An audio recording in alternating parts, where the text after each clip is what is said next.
Well, regular racegoers at days like New Zealand Cup Day yesterday obviously often have their eyes popping out of their heads with some of the sights, but they weren't the only ones because the 2-year-olds were off their meds in the Welcome Stakes as well. They caused a delay to the start and they were flat out over 1,000 metres, and I guess the connections of Miss Federer were quite happy to accept basically a repeat result from what's been happening all spring. Very similar to the time these last few horses met, with Miss Federer just getting the better of Charla. Look, beaten here. Yeah, she's got a weird action. She really shifts that off 4 in an unusual way, but she can gallop. She puts it down nice and quick and gets home. Back. Go for it. To beat Charla. Back in third, Diva Express, who gets a stakes placing in the Kenny Ray colours. Really pins her ears back, Miss Federer, to get the prize. A good debut. So a 4th in a stakes race on debut for Touch of Beale.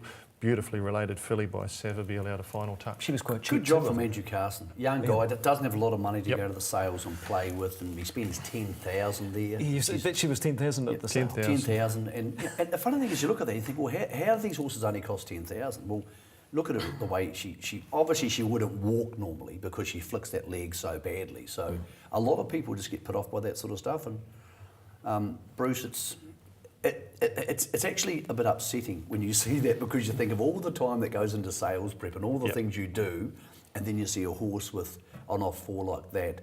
But it's a great story for Andrew Carson. He's a popular guy, and a lot of people down there like him. Great to see him get a black tie. But it does make you wonder about the whole sales process. But it's even a good sign of a horseman. They know what they can train around and what they can get away with.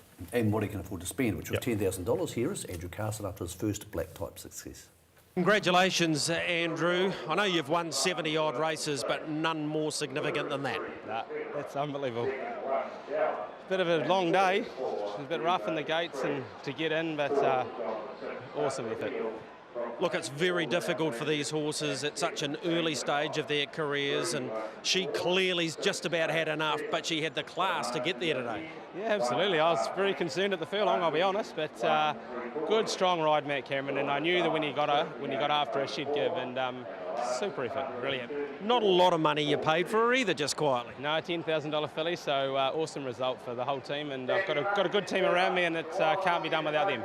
Look, it's not easy to set them for these big races, but at your early stage of your career, you won the award, of course, for last season as the up-and-coming trainer. It must give you great confidence going forward. Oh, absolutely. I've had a pretty good run at Karaka, to be fair, with not spending a lot of money, so let's hope we can go back and continue the role.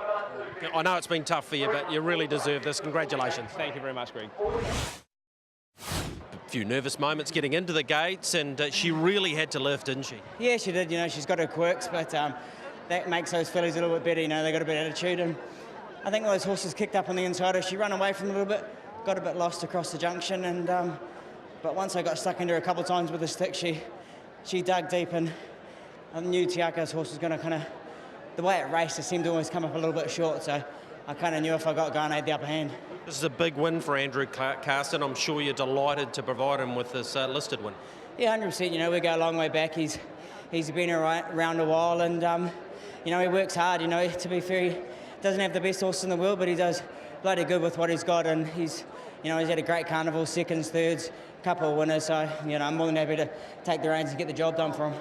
Won this race previously with Sassy and Smart. South Island hadn't won it for almost a decade, I think, so you provided them with the win as well. Congratulations. Cheers, mate. Thank you. I'm just looking at the race book. I think I know what he liked about her. Halo Bell used to run like the clappers down the chute at Riccarton, so $10,000, he could turn that into $1 million. Yeah, that's what he liked about the family. So he knew the mare, and look, you've almost got to go to the Karaka Million because you're qualified, Bruce. I mean, you roll the dice at 10,000. She runs third in the Karaka Million, and you're overjoyed, and that adds to her broodmare value heading forward. But it's a strange one, isn't it? Because you've got to go even if you think she's not good enough.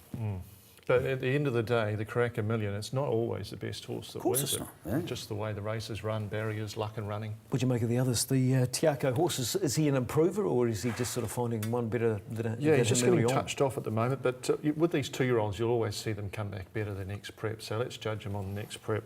Touch of Beale's the one you're watching. It's got the breeding, isn't it? Savabeel final touch. OK, that's the Welcome Stakes, and as I said, the Connections were pretty happy to take that win yesterday, and such fighting spirit.